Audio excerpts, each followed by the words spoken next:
Bonjour à tous les abonnés et futurs visiteurs de DocuMove. Nous sommes ici pour explorer ensemble les enjeux sociaux et économiques qui façonnent notre monde, dans un esprit d'ouverture, de compréhension et de respect mutuel. Notre objectif est de fournir un contenu informatif, sans créer de conflit entre les différentes réalités économiques, qu'il s'agisse des pauvres ou des riches. Nous croyons en la valeur de la diversité des perspectives et nous nous engageons à promouvoir un dialogue constructif. Nous vous invitons à vous abonner à notre chaîne et à rejoindre notre communauté bienveillante, où chaque voix est respectée et où nous cherchons à apprendre les uns des autres. Ensemble, nous pouvons développer une meilleure compréhension des défis auxquels notre société est confrontée et œuvrer vers un avenir plus équitable pour tous. Bienvenue sur DocuMove, où nous explorons le monde en toute harmonie.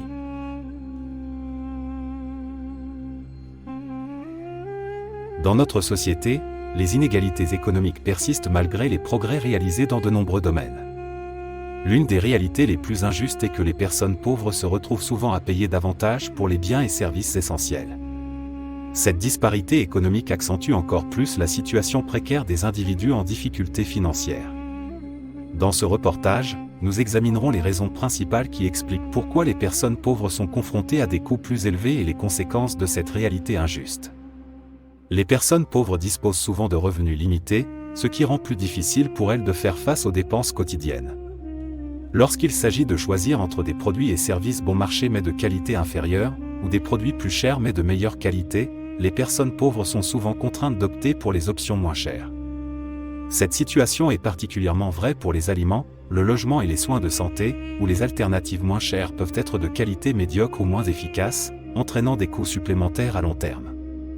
Certaines entreprises utilisent des pratiques de tarification discriminatoires qui ciblent les personnes à faible revenu. Par exemple, les compagnies d'assurance peuvent facturer des primes plus élevées aux personnes vivant dans des quartiers à faible revenu, même si elles ont un profil de risque similaire à celle des quartiers plus aisés. Les mêmes principes s'appliquent aux services publics tels que l'eau et l'électricité, où les personnes pauvres peuvent se voir facturer des tarifs plus élevés en raison de leur adresse.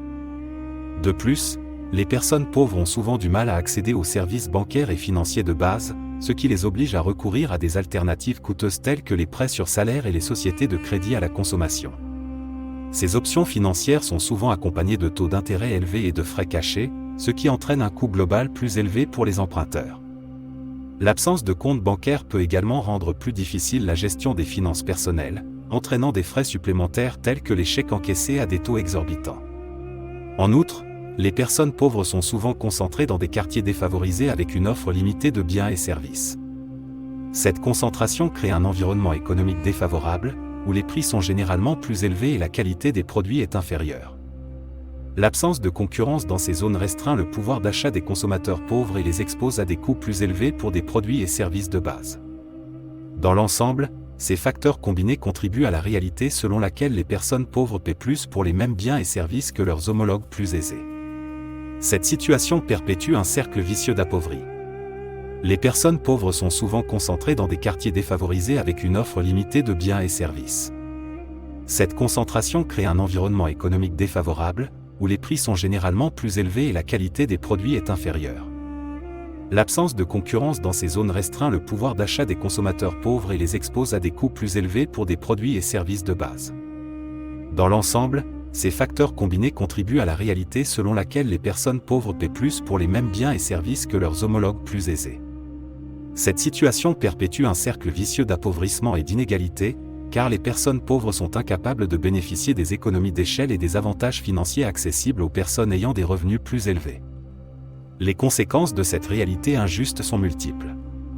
Les personnes pauvres consacrent une plus grande proportion de leurs revenus aux dépenses de base, ce qui limite leur capacité à épargner et à investir pour l'avenir. Cela peut également entraîner une détérioration de leur qualité de vie, en les privant d'un accès adéquat à une alimentation saine, à un logement décent, à des soins de santé et à une éducation de qualité. Pour remédier à cette situation, il est essentiel de mettre en place des politiques et des mesures qui favorisent une plus grande équité économique. Cela peut inclure des initiatives telles que des programmes de soutien financier, l'accès équitable aux services bancaires, la réglementation des pratiques de tarification discriminatoire et des investissements dans les quartiers défavorisés pour stimuler le développement économique local. En conclusion, les personnes pauvres sont confrontées à des coûts plus élevés pour les mêmes biens et services en raison de divers facteurs, tels que l'accès limité aux ressources financières, les pratiques de tarification discriminatoire et le manque d'accès aux services bancaires. Cette réalité crée une situation d'injustice économique qui aggrave la précarité des personnes en difficulté financière. Il est crucial de prendre des mesures pour réduire ces inégalités et permettre à tous d'avoir accès à des biens et services essentiels à des prix justes et abordables. Les personnes pauvres sont confrontées à des coûts plus élevés pour les mêmes biens et services en raison de divers facteurs, tels que l'accès limité aux ressources financières, les pratiques de tarification discriminatoire et le manque d'accès aux services bancaires. Cette réalité crée une situation d'injustice économique qui aggrave la précarité des personnes en difficulté financière. Il est crucial de prendre des mesures pour réduire ces inégalités et permettre à tous d'avoir accès à des biens et services essentiels à des prix justes et abordables. L'accès limité aux ressources financières est l'un des principaux obstacles auxquels les personnes pauvres sont confrontées. Avec des revenus limités, il leur est difficile de satisfaire leurs besoins quotidiens sans compromettre la qualité des produits ou services dont ils ont besoin. Ils sont souvent contraints d'opter pour des options bon marché mais de qualité inférieure, ce qui peut engendrer des dépenses supplémentaires à long terme. En outre, certaines entreprises utilisent des pratiques de tarification discriminatoire pour cibler les personnes à faible revenu. Par exemple, les primes d'assurance peuvent être plus élevées pour les personnes vivant dans des quartiers défavorisés, même si leur niveau de risque est similaire à celui des quartiers plus aisés. De même, les services publics tels que l'eau et l'électricité peuvent être plus coûteux pour les personnes pauvres en raison de leur adresse. Le manque d'accès aux services bancaires et financiers de base est également un problème majeur. Les personnes pauvres ont souvent du mal à ouvrir un compte bancaire, ce qui les oblige à recourir à des alternatives coûteuses comme les prêts sur salaire ou les sociétés de crédit à la consommation. Ces options sont souvent accompagnées de taux d'intérêt élevés et de frais cachés, ce qui aggrave la charge financière des emprunteurs. En raison de leur concentration dans des quartiers défavorisés, les personnes pauvres sont confrontées à un environnement économique désavantageux. Les prix des biens et services sont souvent plus élevés, tandis que la qualité peut être inférieure en raison du manque de concurrence. Cela réduit le pouvoir d'achat des personnes pauvres et les oblige à payer plus pour des produits et services essentiels. En conclusion, les personnes pauvres sont confrontées à des coûts plus élevés pour les mêmes biens et services en raison de l'accès limité aux ressources financières, des pratiques de tarification discriminatoire et du manque d'accès aux services bancaires. Ces facteurs contribuent à perpétuer les inégalités économiques et à aggraver la précarité des individus en difficulté financière. Il est nécessaire de mettre en place des mesures visant à promouvoir l'équité économique et à garantir un accès équitable à des biens et services de qualité à des prix abordables pour tous. La réalité des inégalités économiques se manifeste de manière flagrante dans le fait que les personnes pauvres sont contraintes de payer davantage pour les mêmes biens et services. Cette situation précaire accentue encore plus leur vulnérabilité financière et perpétue un cercle vicieux de difficultés. Dans cette partie, nous explorerons les raisons principales qui expliquent cette réalité injuste et les conséquences qu'elle entraîne. Tout d'abord, l'accès limité aux ressources financières est l'un des principaux facteurs qui empêchent les personnes pauvres de faire face aux dépenses quotidiennes. Avec des revenus restreints, elles sont souvent contraintes de privilégier les options bon marché, même si elles sont de qualité inférieure. Par exemple, elles peuvent se tourner vers des aliments moins chers, mais moins nutritifs, ou vers des logements de mauvaise qualité, nécessitant des dépenses supplémentaires pour les réparations constantes. Cette situation précaire les expose à des coûts plus élevés à long terme et limite leur capacité à investir dans des produits de meilleure qualité. Ensuite, les pratiques de tarification discriminatoire aggravent encore les inégalités économiques. Certaines entreprises et fournisseurs de services appliquent des tarifs plus élevés aux personnes vivant dans des quartiers défavorisés, les pénalisant simplement en fonction de leur lieu de résidence. Cela se reflète notamment dans les primes d'assurance, les frais d'électricité, d'eau, de transport, etc. Ainsi, les personnes pauvres sont contraintes de payer plus cher pour des services essentiels, tout en bénéficiant souvent de moins de choix et de qualité inférieure. Par ailleurs, le manque d'accès aux services bancaires et financiers de base expose les personnes pauvres à des coûts plus élevés. En l'absence de compte bancaire, elles se retrouvent souvent contraintes de recourir à des prêts sur salaire ou à des services de crédit alternatifs qui imposent des taux d'intérêt élevés et des frais supplémentaires. Cette situation fragilise davantage leur situation financière, les rendant plus vulnérables au piège de l'endettement et des charges financières excessives, en créant un cycle d'appauvrissement difficile à briser. Les conséquences de cette réalité sont profondes et impactent la qualité de vie des personnes pauvres. Tout d'abord, les coûts plus élevés imposés aux personnes pauvres limitent leur capacité à épargner et à investir dans leur avenir. Les dépenses excessives pour les biens de première nécessité laissent peu de marge de manœuvre pour des économies à long terme, ce qui rend difficile la constitution d'un filet de sécurité financier et la réalisation de projets personnels. De plus, les personnes pauvres sont souvent privées d'accès à une alimentation saine, à un logement décent, à des soins de santé de qualité et à une éducation adéquate en raison de l'inégalité des coûts. Cette situation a des répercussions sur leur bien-être physique et mental, et entrave leur capacité à s'épanouir et à sortir de la pauvreté. Par ailleurs, les coûts plus élevés imposés aux personnes pauvres créent une forme d'exclusion sociale et économique. Lorsqu'elles sont confrontées à des prix disproportionnés pour les biens et services, ces personnes peuvent se retrouver marginalisées et exclues de certains aspects de la société. Cela limite leurs opportunités d'ascension sociale et perpétue le cycle de la pauvreté pour les générations à venir. Pour remédier à cette situation, il est crucial de mettre en place des mesures politiques et sociales visant à réduire les inégalités économiques. Cela peut inclure la promotion de politiques de tarification équitable, l'amélioration de l'accès aux services bancaires et financiers, ainsi que des investissements ciblés dans les quartiers défavorisés pour stimuler le développement économique local. De plus, encourager la concurrence sur le marché dans les zones à faible revenu peut contribuer à réduire les coûts et à offrir plus d'options aux consommateurs pauvres. En favorisant l'inclusion financière et en améliorant l'éducation financière, les individus pourront mieux gérer leurs ressources et prendre des décisions éclairées en matière de dépenses. En conclusion, la réalité selon laquelle les personnes pauvres paient plus pour les mêmes biens et services est une manifestation flagrante des inégalités économiques. Les coûts plus élevés auxquels elles sont confrontées limitent leur accès à une vie décente et perpétuent le cycle de la pauvreté. En adoptant des mesures équitables et en visant à réduire ces inégalités, nous pouvons créer un environnement plus juste où chacun a la possibilité de s'épanouir économiquement et socialement. L'impact de la disparité des coûts sur les personnes pauvres ne se limite pas seulement à leurs dépenses quotidiennes.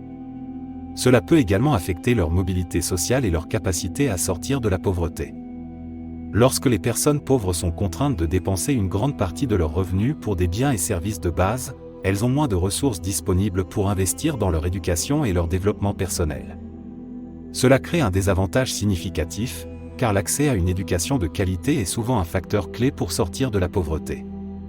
De plus, les coûts plus élevés peuvent également avoir un impact sur la santé des personnes pauvres. Lorsqu'elles ne peuvent pas se permettre des aliments nutritifs, des soins médicaux appropriés ou un environnement de vie sain, elles sont plus susceptibles de souffrir de maladies et d'autres problèmes de santé. Cela peut entraîner une diminution de la productivité, des absences prolongées du travail et des dépenses médicales supplémentaires, ce qui perpétue encore plus leur situation de pauvreté. Un autre aspect important est l'effet de cette disparité des coûts sur la confiance et l'estime de soi des personnes pauvres.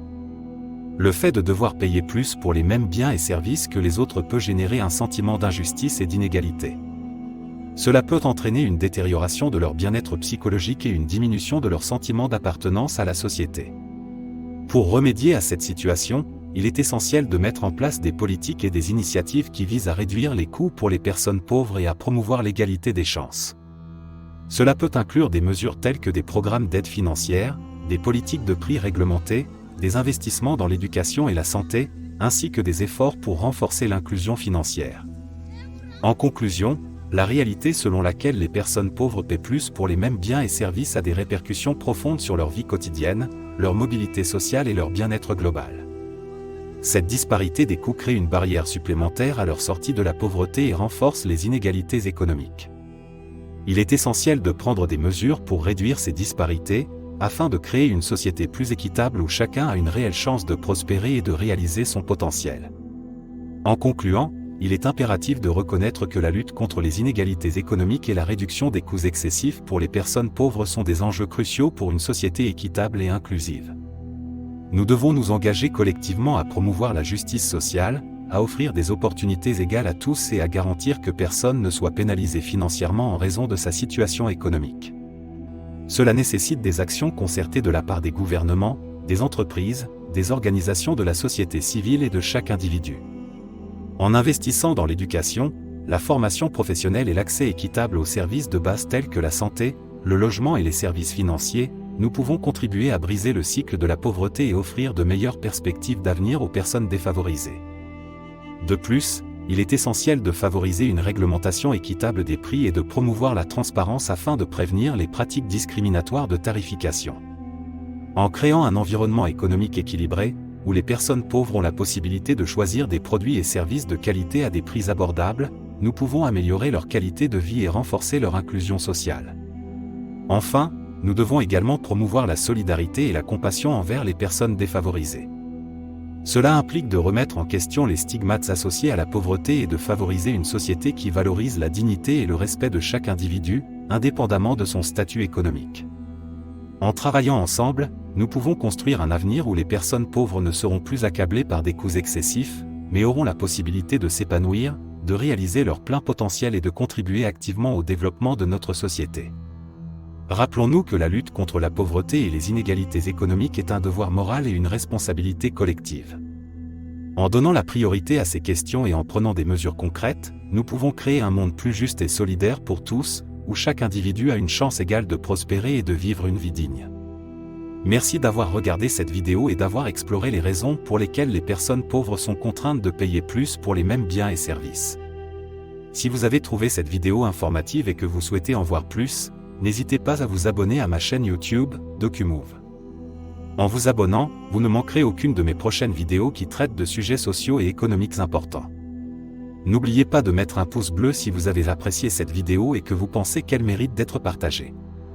Votre soutien est essentiel pour faire connaître ces problématiques et encourager un changement positif dans notre société. N'hésitez pas à partager cette vidéo avec vos amis, votre famille et sur vos réseaux sociaux pour contribuer à sensibiliser davantage de personnes.